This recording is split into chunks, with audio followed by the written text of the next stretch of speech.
आज महाविकास आघाडीच्या जाहीर सभेला उपस्थित तात्यासाहेब कृपाड हे आमचे किसान नेता आहेत। तर त्यांची काय आव्हान आहे जनतेला ते आपण जाणून घेऊया। बोला। नाही, जनतेला आव्हान आमचं असं आहे की मोदी सरकारनं शेतकऱ्याला बर्बाद केलं, शेतकरी खतम करून टाकला, शेतकरी आत्महत्या करून राहिला आणि शेतीमालाला भाव नाही आणि उद्योगपतीचे 16 लाख रुपये कर्ज माफ केलं।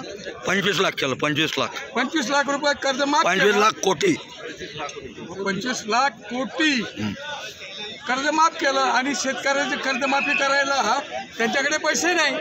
शरद पवार साहेब असताना 70,000 कोटी रुपयाची कर्जमाफी झाली आणि आज आमचा शेतकऱ्याच्या मालाला भाव नाही, MSP नाही, कुठं शेतकऱ्याला न्याय नाही, सर्व शेतकरी हवालदिल झालेला आहे आणि म्हणजे संविधानामध्ये दुरुस्त्या करून संविधानाला कमजोर करायचं काम मोदी सरकार करत आहे आणि संविधान जर नाही वाचलं तर लोकशाही वाचणार नाही।